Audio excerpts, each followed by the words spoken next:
Today is an uncensored review of Paul Rubens watercolours, brush and some paper. Now these are a budget art brand based in China, and there are some pros to these colours. There are also some significant cons. So watch this video before you buy budget colours like this to decide if they're really the right thing for you. Now, top of the agenda, this is a sponsored video. I've been sent these supplies for free to test, so take everything I say with a pinch of salt. That said, this is going to be brutally honest. I'll tell you the pros, but I'm definitely also telling you the cons today. The starting thing to discuss is that these colours are from China. Not a criticism in and of itself. But Chinese companies are often a little obscure, a little hard to find real information about. Even now, just scrolling through Google, they are nowhere to be found.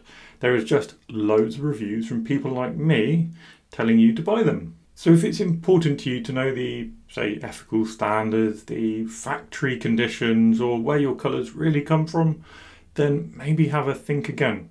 That does bring us on to the first major positive. Now this is the Paul Rubens artist level kit. So this is not their budget colours, but they're still rather cheap. This set you can get on Amazon for anywhere between £40 and £60, which is, I guess, $50 to $70. Compare that to Daniel Smith, where you get, instead of 24 colours, you get 10 for significantly more money. So here you have way more colours, a lovely palette, and you even get to choose a fetching pink tiger themed palette if you want. Now I joke about the tiger themed box, but actually the packaging here is really nice and it does feel premium.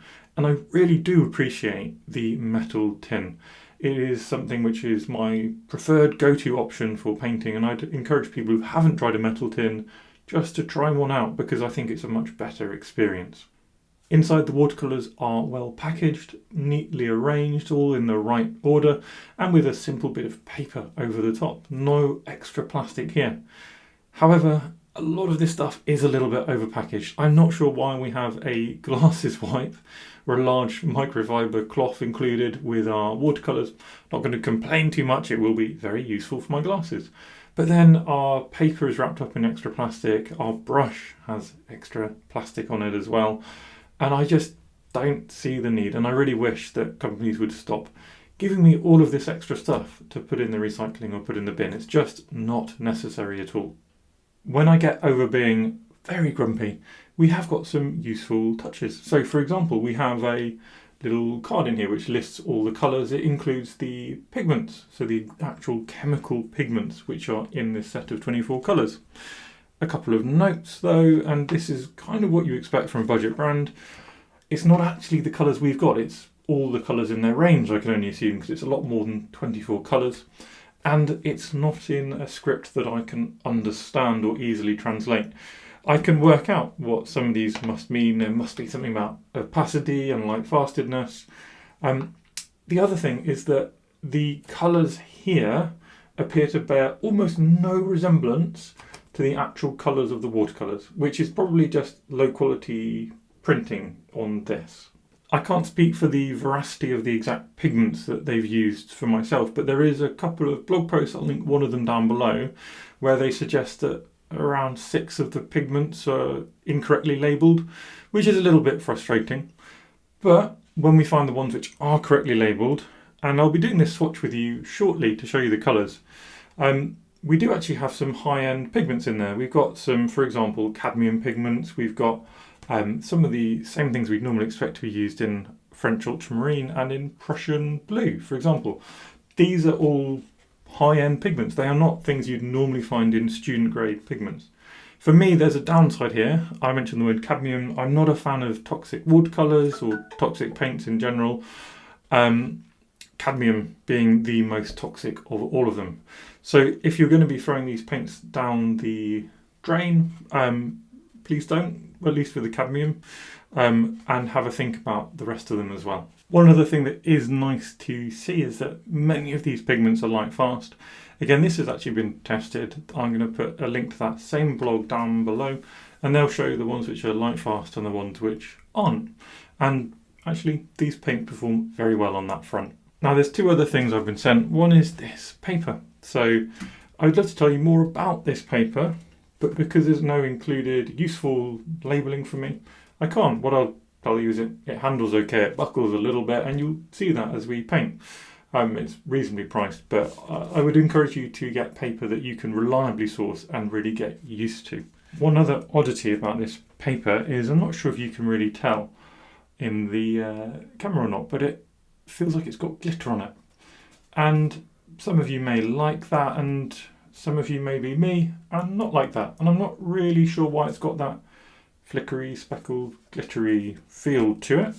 But it does come through even after you've painted, that there's kind of like this glitter on the page. The other thing I'm trying out today is this brush. Now this brush does have a lovely feel and balance to it, a little bit over packaged, but it's fine, it works fine. And again, we'll be using this for a lot of the rest of the video, so we can just discuss it more as we go. I feel like I'm being a little bit mean here, but then I remember that these are being marketed as artist level paints, or presumably that means professional paints. So we have to expect a certain level of attention to detail, and we shouldn't be necessarily having to find out there's a little bit of a mistake here or lacking information there. That said, as I open out the paints, these paints are lovely and vivid, and the palette is really a good quality palette. What I'm excited to do is really try them out and swatch them and see what happens then. Now, in all of the unwrapping, what I did notice at the very end, when I'd already removed everything, is that on these wrappers, they do have names that I can understand. So we've got, for example, ivory black, cadmium yellow light, we've got lemon yellow, burnt sienna. So we do have recognisable names. Translucent turquoise, perhaps a less recognisable name. Perlin maroon as well, perhaps a less recognisable name. But we have lots of recognisable names to these watercolours. And like that, we're all sort of set up and just ready to go. I'm actually not going to use this brush first. I'm going to use a little flat brush because I want to swatch out the colours using a known brush first. And I'm going to swatch them onto their card. So here we want to know a couple of things. So firstly, we want to know how easily do they activate. And pretty easily. You can see that was not exactly challenging to lift out, was it? Then want to also know how they behave in water. So that's dry, wet on dry. And here we're going to do wet on wet. And we'll then, as that dries, get an understanding for the kind of variation we're going to get from these colours. Because for me, colours are most fun played with in a wet on wet way, where they really show their textures. And one thing you lose often from student and cheap colours is you lose that granulation or that really interesting texture. Not always, but often. So I'm just going to play my way through all of these and we will see where we end up.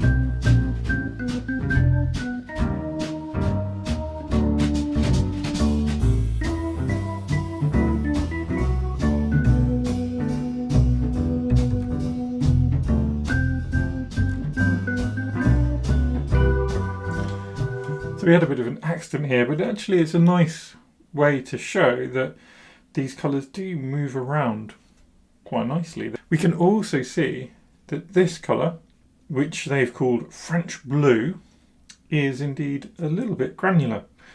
So far, there's otherwise very little granulation going on, which is something which happens with student pigments, and it's really something to be aware of, especially if you're in any of my courses, for example.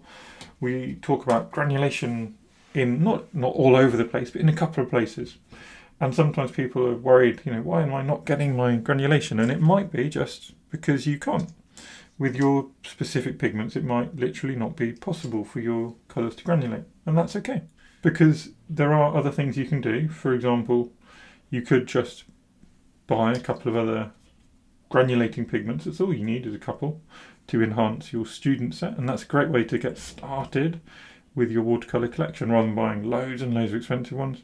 The other thing is you can just learn to use really textured paper and get use things like salt and use other techniques to get granulation. So not the end of the world is what we will say. And with that, I will just continue politely swatching out these colours.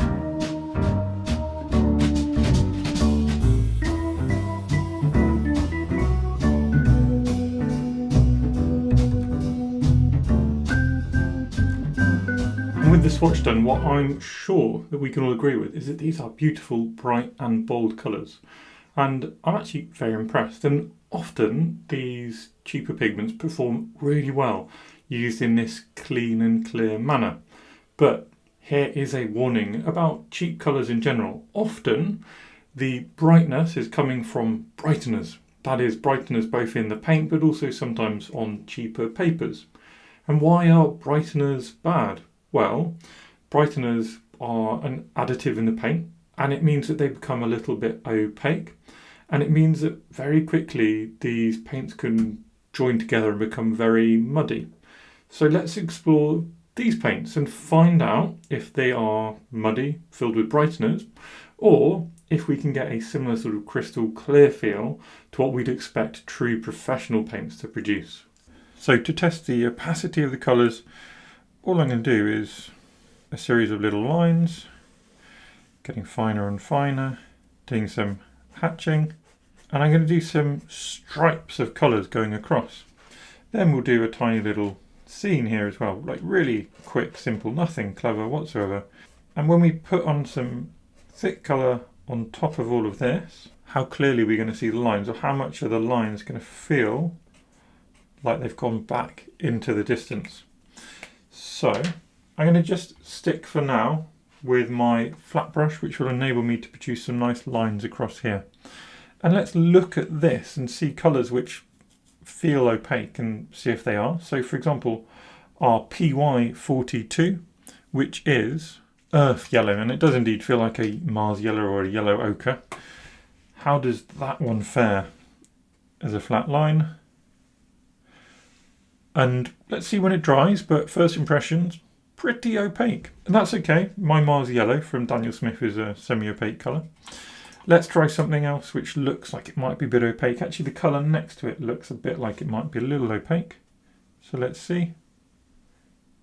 Less so, but again, we won't really know until they've dried. Now, to be more fair, I'm going to pick out a couple of other random colours. So we'll do this A492, which they've called Berlin blue. And again, that to me sounds like it is Prussian blue, but it's not. So we'll see. Now let's try some of those really bright and punchy colours. So we've got PR179, which is Perylin maroon.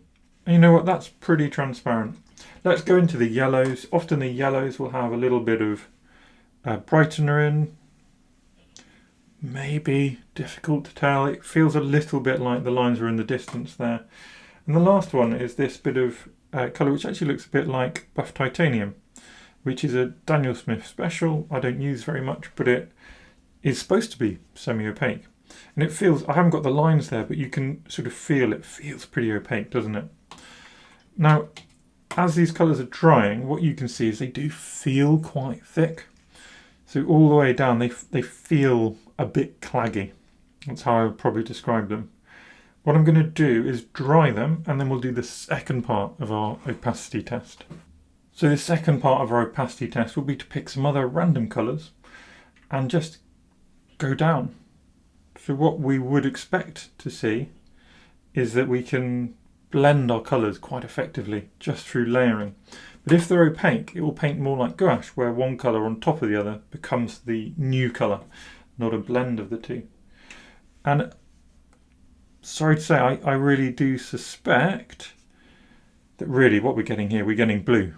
There's a tiny bit of value change, but there isn't a huge amount of colour change. There isn't a sort of effect of glazing. And I'll do one more colour. Let's do this blue on top. Actually, let's do something fairer. I'll do one more colour. Let's do this yellow on top. So there, because this yellow is more transparent, you're getting the sense of mixing a little bit more. So you're getting the kind of a green here. You're getting here, it's literally mixed. It's lifted a little bit of this paint up. But my impression from these is there is a little bit of an opacity problem, which is to be expected for cheaper colours, but is also, you know, something that I don't like. It affects my style.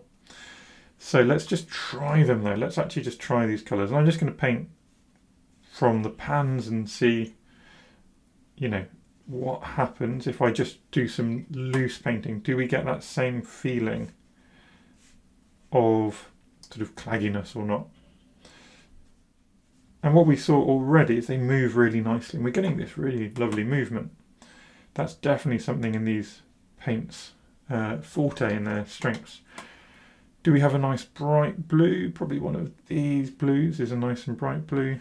So that can be a bit of a sky.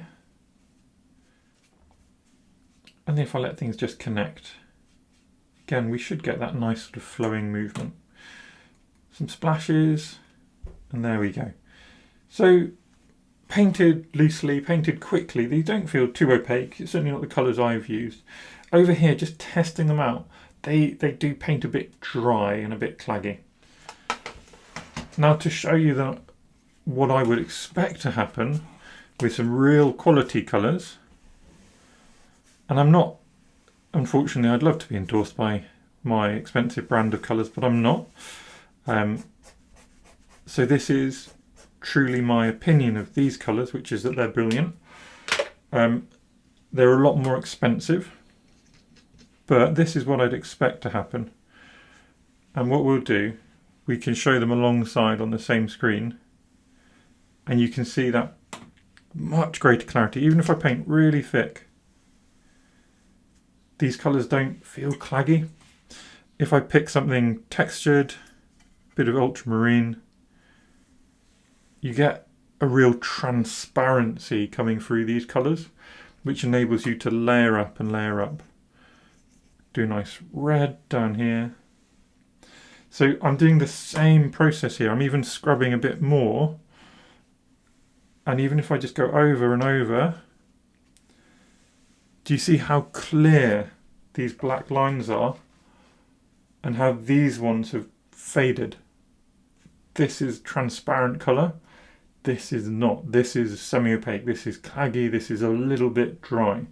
So this is what you're losing with cheaper colours, and this is what you're gaining with expensive colours. Another fun test we can do, just to show this same feeling, is if we just get lots of pigment on the page. So I'm going to do lots of random pigments, and let's do something from this side of the palette. Now, I'm not saying that this splodge doesn't look interesting, but what I am saying is it looks like clay on the page. It looks like there is a layer of paint there. Now, if I do the same thing with these paints, totally random selection of different paints, trying to pick up, even I'll pick up my lavender, which is an opaque paint, purposely an opaque paint. I'll pick up something darker as well. We'll get some of my ultramarine. Do you feel the fundamental difference there? This is what you're losing, okay? When you're using cheaper paints, I imagine these have got brighteners in. The brighteners do this. This is muddy, clayey. It's turned into I don't even know what to call it. But this, when you feel your colours are clagging on the page, it might be your colours, it might not be you. To some extent it's you, because if you painted with these colours really delicately and carefully, you won't get this. But you can go mad with expensive colours and you'll still end up with this sort of crystal clear, not claggy, not muddy feel. So this is something really important to be aware of in your colours. Now next we can do a little bit more testing of the kind of movement of these colours, the granulation and what kind of textures we can expect, whilst also testing our brush a little bit. The first thing you might notice is as I start to do my little wet patches of water on the paper, we lose a couple of hairs. That might seem alarming, but it's okay. So good quality brushes, poor quality brushes, they both might lose hairs early on in their life, and you won't really know if your brush is hard wearing until weeks or months down the line when it's either still intact or not. A big positive for this brush is those patches of water, really easy to make. It has a really lovely water holding capacity, which is great for my style of painting. What I want to see now though is as we drop different pigments into those patches of water, how well do the pigments move? We saw this a little bit earlier. We saw that they moved pretty well, but this is a much better test. And as things start to dry, we might also start to pick up some textures or some granulation as well. And you can see all of these colours that I'm trying, and I'm picking them fairly at random, as well as picking ones which I'd expect to be a little bit granular, like the deeper blacks and the blues. They're all moving well, and they have a little bit of texture. At the bottom, I've compared this to two key colours from my normal palette. Green Gold, which is very flat. It doesn't have much texture. And we can see how that compares to these other colours, and it looks a little flatter than some of them, but not dramatically different. And then Lunar Earth in the bottom right, which is a super heavily granulating pigment. And that's where you can really see the difference. In these pigments, and in all of them that I tried, and in all of my painting with them, there is nothing that is super granulating. There are granulating or subtly granulating pigments here, but nothing which quite has those amazing effects that you can find in some brands. And so again, I did say at the beginning I was expecting a lot less granulation from colours like this. And that's certainly what we've got. Whether that's a bad thing or a good thing is actually a lot less objective, because I love granulation, but many traditional artists don't, and think it's a bit of a fad, which is fair enough. A bit of a lazy way to paint, creating silly textures without any effort. For me, it's wonderful, but for many people, this is much more of a, if you like it, you like it, and if you don't, you don't. Now, all of this is well and good, right? Lots of theory and me just stating opinions at you, which are important to me and might not be important to you. So let's actually test these properly. I'm going to create a quick scene and recreate it both in my normal palette and in these pigments, and then we can really see the difference. I'm going to show you them both developing side by side, so that you can see how the pigments interact with the page, with the water, how they cloud or don't cloud the inkwork, and what differences happen as a result of using different pigments. So you'll see I'm applying colours in similar ways and similar tones of colour on both sides. And on the right are my normal professional paints, and on my left are these Rubens professional paints or artist level paints. The first thing you might notice is that actually the images are fairly similar.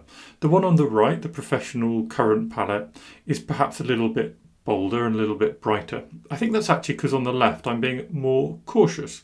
On the left with these paints I'm aware that I've just shown they're a bit claggy, and I'm trying my best not to let them become claggy.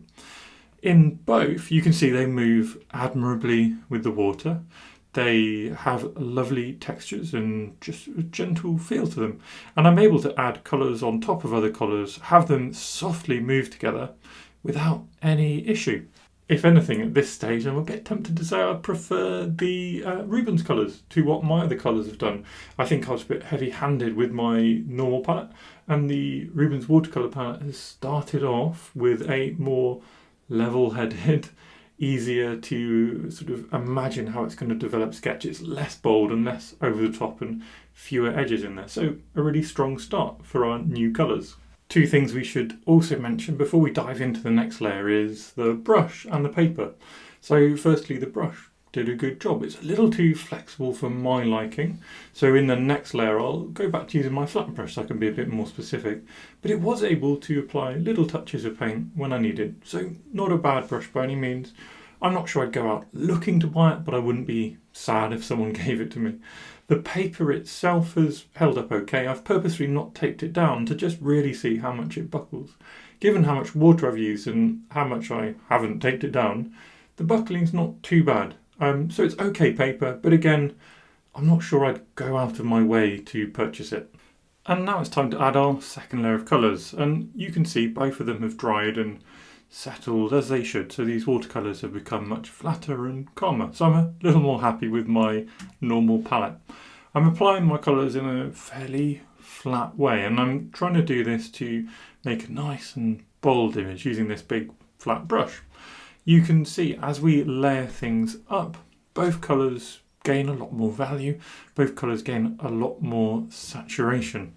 The right hand side is becoming more and more alive and a bit brighter, and I feel that within these watercolours you're getting more transparency. You can see more of the layer behind. If you notice on the right, I've just put down a slightly murky yellow, but it's still transparent, even though there's a little bit of contamination in my palette, for example. Now on the left, when I'm adding in layers, and you can see this bit of yellow I've just added on the left, it immediately becomes very much that colour. It's a bit claggy. That yellow had a little bit of other stuff in it from my palette, and you can kind of really tell. And so for me, these colours mean I have to slightly change my processes. I have to paint a bit flatter like I have done here. I have to take a bit more care, and I can't just let things freely flow together or they're going to become claggy. And I also really did miss in the sort of Rubens colours, I missed that variety you get from having one loose wash on top of another. Because with the Rubens watercolours, I do feel they're quite opaque, and I do feel that this is evident. And if we look at the next stage of drawing, for me, you'll see it's very evident. On the left, we have our ink is much, much greyer. It's much more blocked out than on the right. And this is because of, I'm sure, well, I'm not sure, but I feel very strongly that it's likely there are brighteners or additives or something about the way they've made up their paint means that these are more opaque, more muddy, and more prone to blocking out some of those lovely watercolour effects that I cherish so much. But with all of that said and done, maybe even down the end of this camera lens, it's not so easy to make the judgments I'm making. And maybe actually, if we take a look at both of these paintings, they're all right. I quite like them both. They both have a lovely brightness and boldness. They both feel alive. The layering has worked, and there is some interesting textures to be found in both. I don't like that they're glittery, and I still don't really know if you'll be able to see that. And I'm sure when I come to edit, I'll work out whether I'm just talking to myself or whether you're understanding what I mean by this odd glittery feel to the paper. But have the Rubens colours done a significantly worse job than my dramatically more expensive colours? No, in this scene they haven't. I would also point out that even these little swatches look rather fun and bright. The biggest negatives will come if you compare my murky colours here to my crystal clear colours there, or if you look at these two splodges where we can just really obviously see the difference in quality in these paints. Now the long and the short of this review is that I neither hate nor love these paints, and I wouldn't recommend you go searching for them. However, if you are looking for paints which are cheap, and if you don't mind not knowing much about the kind of standards and ethics behind your paints, then these are as good as many of the other cheaper paints that I've used in the past and reviewed on this channel. So not a stellar review, but not a stay away either, at least from the paint point of view. So thank you everyone for watching my little sketching videos. If you enjoy my content, please do subscribe to my channel because it makes me really, really happy. Thanks again.